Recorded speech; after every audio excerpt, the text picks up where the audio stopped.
I used to think that a positive attitude meant pretending everything was okay, even when it clearly wasn't. Smile through the stress, be grateful even when you're breaking inside. But what I've learned, often the hard way, is that a positive attitude isn't about being blindly cheerful or ignoring pain. It's about choosing to see possibility even in the middle of uncertainty. It's about showing up with doubt, with fear, with exhaustion, and still believing there's meaning in the mess. It's about saying, yes, this is hard, and I'm still here. A positive attitude isn't a filter we slap on our lives to make them look better. It's a practice, a grounded, gritty, often uncomfortable practice of resilience, hope, and courage. A positive attitude is a choice, not a feeling. That might sound overly simplified, especially when life feels overwhelming, but it's one of those truths that becomes more powerful the more you live it. Feelings are real, and they are valid. Frustration, anger, fear, sadness, they all have their place, but they come and go. They're influenced by everything from how much sleep we got to what someone said to us in passing. Choosing a positive attitude doesn't mean denying those emotions or pretending they don't exist.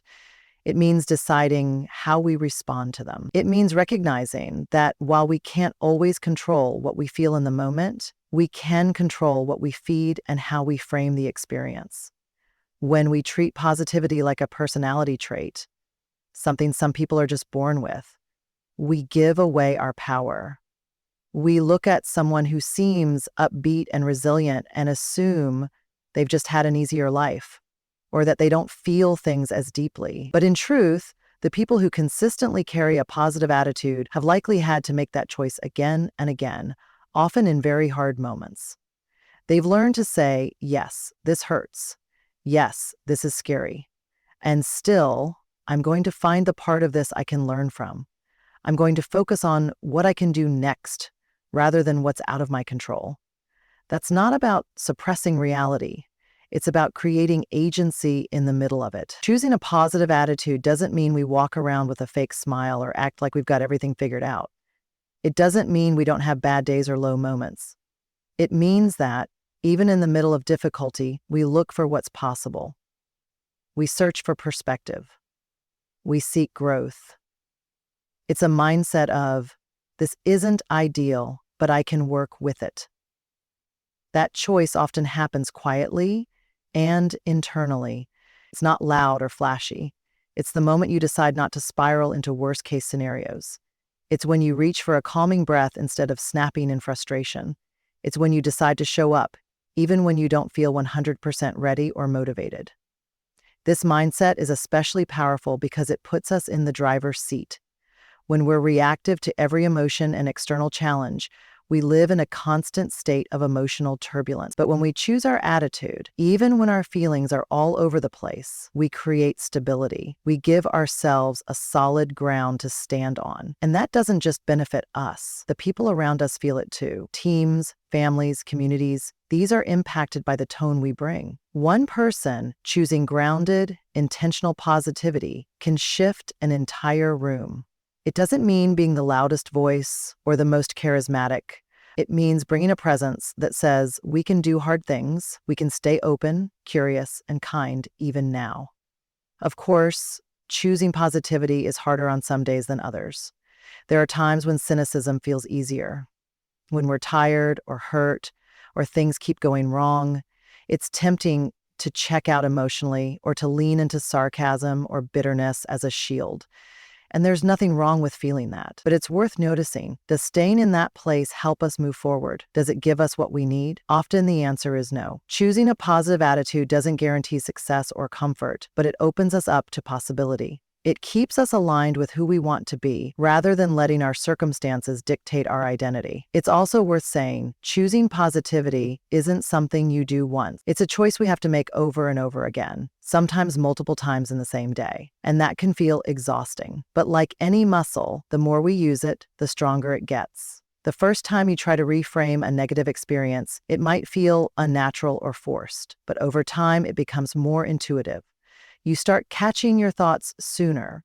You start recognizing the stories you tell yourself and replacing them with more helpful ones. And little by little, that becomes part of how you move through the world. Not because life gets easier, but because you've decided to meet it with something stronger than circumstance. You've decided to meet it with intention. Optimism and honesty can coexist.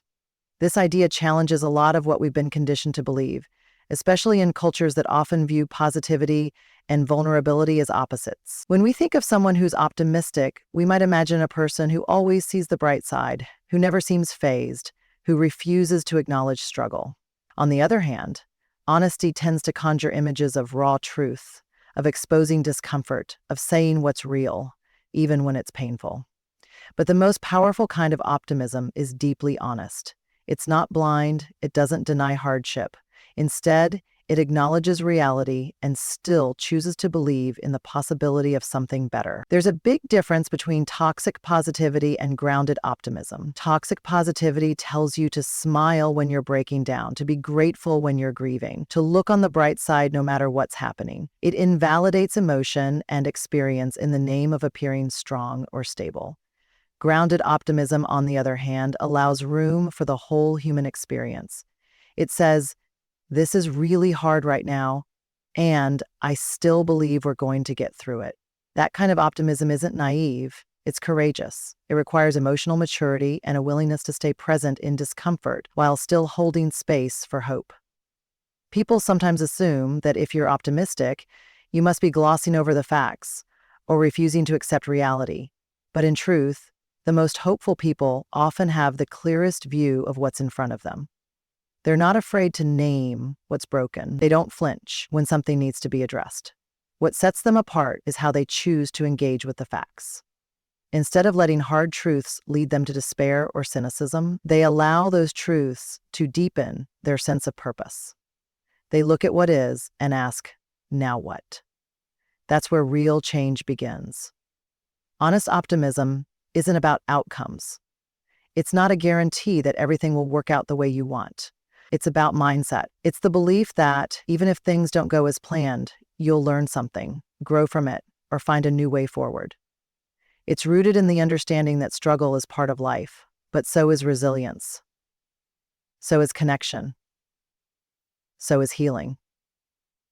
And that belief fuels effort, action, and persistence.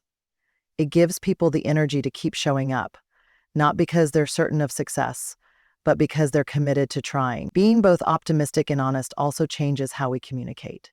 It gives us permission to say, "This is where we are right now. It's not ideal. It's uncomfortable, but I believe we can figure it out." That kind of language invites collaboration.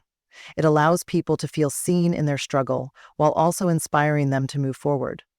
It's especially powerful in leadership, parenting, relationships, anywhere people are looking to you for guidance. When others see that you're not denying the hard stuff, but you're also not getting lost in it, they feel safer. They feel more willing to step into challenges with you. There's also a quiet strength in admitting that things aren't perfect and still showing up with a positive mindset. That's the kind of energy that inspires trust. When people know you're telling the truth, they're more likely to believe you when you say things will get better. And when you're optimistic, they're more likely to feel hopeful too. It's not about pretending everything's fine. It's about modeling what it looks like to hold space for both pain and possibility at the same time. Optimism and honesty working together also protect us from burnout. If we're only ever pushing ourselves to be cheerful and upbeat, we end up disconnected from others, from ourselves, from reality. But when we allow ourselves to feel what's real and then choose to respond with compassion and hope, we stay more emotionally grounded. We're less likely to explode from repressed feelings or crash from emotional exhaustion. Instead, we build a kind of steady, sustainable mindset that can weather both highs and lows. It's also important to acknowledge that being optimistic and honest is sometimes misunderstood. People might accuse you of being too soft, too idealistic, or too emotional. But the truth is, this balance is one of the most resilient ways to move through life. It doesn't require that you have all the answers.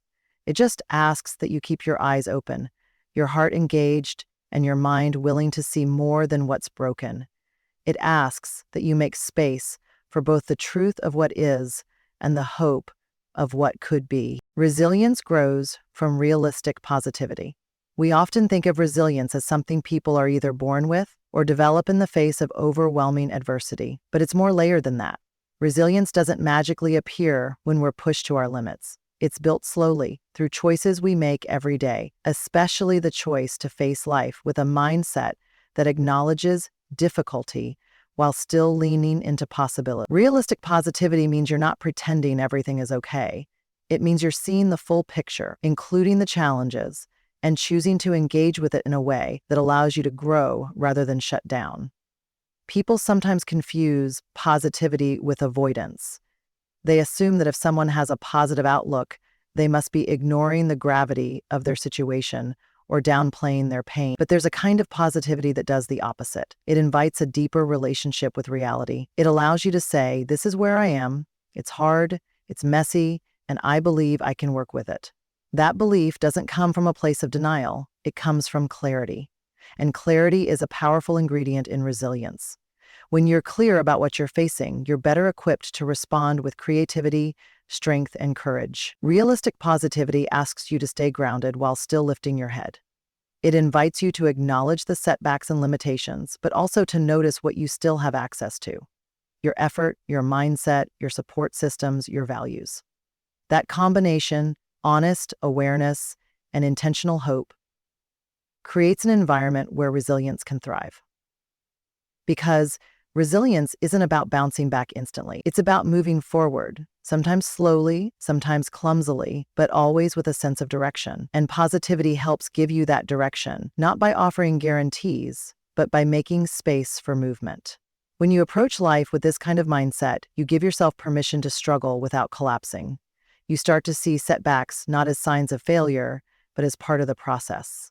You begin to understand that just because something is difficult doesn't mean it's impossible. That kind of thinking doesn't eliminate the weight of a challenge, but it shifts how you carry it.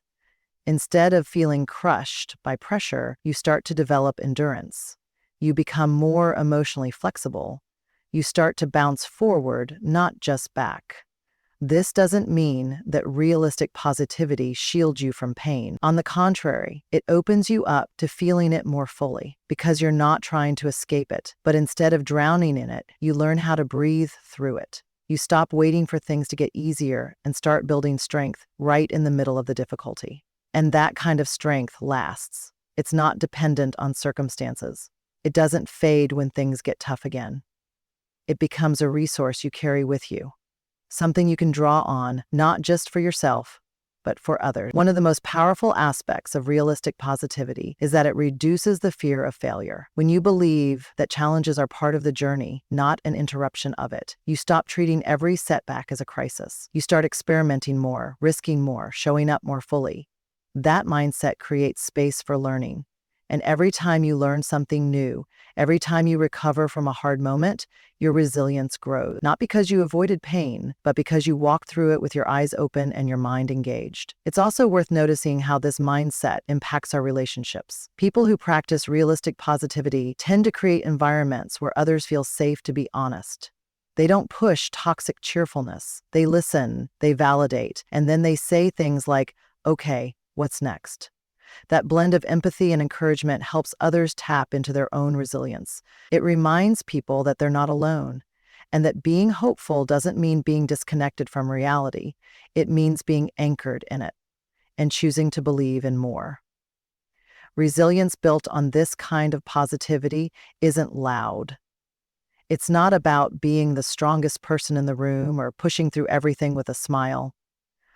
It's quiet, steady, and deeply human. It shows up in the small decisions: getting out of bed when you don't feel like it, having the hard conversation you've been avoiding, staying kind in the middle of stress. Those are the moments where resilience is born, not in spite of hardship, but through it. Because realistic positivity doesn't wait for the storm to pass. It helps you build shelter while the wind is still blowing. Gratitude shifts perspective, not problem. It doesn't erase what's wrong, fix what's broken, or cancel out pain, but it changes the way we see, the way we relate to what's happening, and the way we move through the world. Gratitude doesn't ask us to deny struggle. It asks us to notice what else is also true. It invites us to hold complexity, to feel overwhelmed or disappointed or afraid, and still be aware of what's good, what's working, what's meaningful. That awareness creates space. It softens resistance. It gives us a foothold when things feel uncertain or out of control. There's often a misconception that gratitude is a kind of emotional shortcut, that it's about quickly shifting into positivity, brushing past pain, or pretending things aren't as hard as they really are. But authentic gratitude doesn't bypass reality. It sits with it. It acknowledges discomfort and then looks deeper. It doesn't say, be thankful instead of upset. It says, be thankful and upset. Be thankful and tired. Be thankful and uncertain. It's not about choosing one emotion over another. It's about expanding the emotional landscape so we're not trapped in just one version of our experience. Gratitude helps us locate the parts of our lives that are still intact. When we feel overwhelmed, it's easy to narrow our focus onto what's missing, what's lacking, or what's wrong. And that focus is understandable. It's a survival response. But when we live there too long, it distorts our perspective. It makes the hard parts feel like the whole picture. Practicing gratitude, even in small doses, starts to rebalance that view. It reminds us that even in pain, there are moments of beauty, connection, humor, comfort. Those moments may be small, but they're real. And when we notice them, they become part of the story we tell ourselves. Gratitude is also active, not passive. It's not just a feeling that appears out of nowhere. It's something we choose, often in subtle ways. It might look like taking 30 seconds at the end of the day to name one thing that went well. It might be sending a quick text to someone who made you feel seen. It might be pausing in the middle of stress to take a breath and recognize that you're still here, still trying. These practices aren't grand or dramatic, but they're powerful because they pull us out of autopilot. They return us to awareness, and awareness is where resilience and choice begin. When we integrate gratitude into our daily lives, we start to shift the story we tell about ourselves and our experiences. Instead of defining our identity through what we've lost or feared or failed at, we start to build a narrative that includes growth, connection, and strength. Gratitude doesn't deny struggle. It honors what we've learned from it. It helps us reframe the meaning we assign to hard moments. That reframing doesn't make the moments easier, but it does give them context. And context can be the difference between feeling stuck and feeling capable of continuing. In relationships, gratitude changes how we show up. When we're intentional about noticing the good in others, we communicate differently. We become more present, more patient, more generous. Gratitude softens judgment and strengthens empathy. It reminds us that people are more than their mistakes or their moods. That reminder builds trust. It builds connection. And when those things are in place, we're more likely to weather conflict and challenges together rather than turning away from each other. Gratitude also changes how we relate to ourselves. It quiets the voice that says we're not doing enough or being enough. It reminds us to notice what we are doing, what we're trying, what we're learning, how we're growing. That self-recognition isn't indulgent, it's grounding. It keeps us connected to our own humanity. And when we're more connected to ourselves, we show up more authentically in every part of life. One of the most misunderstood things about gratitude is that it's only for the good days. But in truth, gratitude is often most powerful on the hard days. It's in those moments, when things are uncertain, when emotions are heavy, when answers are unclear, that gratitude becomes an anchor. It doesn't solve the problem. It doesn't make pain disappear. But it gives us something to hold on to. It gives us a reason to keep going. And sometimes, just having that one thread of perspective is enough to change how we experience everything else around it. Positivity is a daily practice, not a personality trait. It's easy to look at someone who seems naturally upbeat and assume that their mindset comes effortlessly, that they're wired to be cheerful, immune to bad days, or just inherently more optimistic than the rest of us. But the truth is, the kind of positivity that sustains people over time doesn't come from temperament. It comes from intention. It's not about having the right disposition. It's about building small habits that shape how we think, feel, and respond to the world around us. When we treat positivity like a trait, we turn it into something fixed. We either have it or we don't. But positivity that makes a real impact in our lives is more like a muscle. It needs to be exercised. It needs to be challenged. It needs recovery time. And most importantly, it needs consistency. You don't become stronger by lifting weights once. You become stronger by showing up day after day, even when it's hard, even when the results aren't instant. The same goes for positivity. It's something we build through repeated, often small choices that compound over time. Daily practice means that positivity is rooted in the present. It's not about a sweeping declaration of how we'll feel forever. It's about deciding how we want to show up today. Some days that practice might look like journaling what we're grateful for. Other days it might look like pausing in the middle of frustration to take a breath before reacting. Some days it might simply mean choosing to speak kindly to ourselves when things go wrong. These aren't flashy, dramatic acts, but they're meaningful. They shape the tone of our inner world, and that tone influences everything we touch. Practicing positivity doesn't mean forcing ourselves to be cheerful or silencing negative emotions. It means creating space for all emotions while also cultivating a mindset that looks for meaning, strength, and possibility. It means asking, even on the hard days, what can I learn from this? Or how can I take care of myself in this moment? That orientation toward growth and compassion is what makes positivity sustainable. It's not about pretending everything is fine. It's about believing that we're capable of navigating whatever isn't. One of the reasons daily practice matters is because life is unpredictable. Circumstances change, stress builds, challenges arise without warning. When positivity is treated like a personality trait, it's easy for it to vanish the moment things go wrong. But when it's practiced daily, it becomes more reliable. It becomes a framework we can return to even when things feel chaotic. That doesn't mean we feel good all the time. It means we've developed the emotional skills to stay grounded and hopeful even when we don't. Another part of practicing positivity is learning how to redirect our attention. Our brains are wired to notice threats, to dwell on mistakes, to anticipate worst-case scenarios. This negativity bias isn't a flaw, it's a survival mechanism. But it means that positivity requires conscious effort. It asks us to catch ourselves when we're spiraling and gently shift towards something more helpful. Not because we're ignoring the problem, but because we're choosing not to give it more power than it deserves. This kind of mental redirection is a skill, and like any skill, it improves with practice. Positivity as a practice also involves the people we surround ourselves with. It means choosing environments that support growth, encouragement, and honesty. It means being intentional about what we consume, what we read, what we watch, what we listen to. It means setting boundaries with energy that drains us and leaning into spaces that remind us of our values and potential. These choices, made consistently, shape the emotional climate we live in. Over time, daily positivity begins to influence how we see ourselves.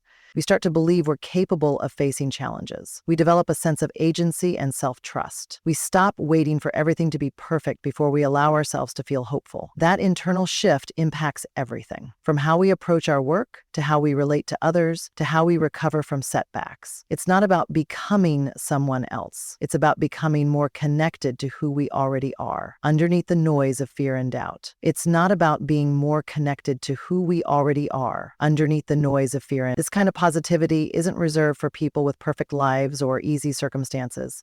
It's for anyone willing to show up and keep choosing to see something good, even in the mess. It's for those who understand that positivity isn't a feeling to chase, but a foundation to build. One breath, one choice, one day at a time. The people we surround ourselves with shape our attitude more than we often realize. Energy is contagious. Whether it's hopeful or heavy, encouraging or critical, supportive or dismissive, we absorb it, sometimes without even noticing. Our thoughts, our tone, our responses, the way we speak to ourselves, all of it is influenced by the company we keep. That doesn't mean we blame others for how we feel, but it does mean we pay attention to who we're letting into our emotional space and how they're shaping our perspective on the world and ourselves. When you spend time with people who believe in growth, who reflect back your strength even when you forget it, who listen without judgment but won't let you spiral endlessly, those are the people who help build a positive attitude from the inside out.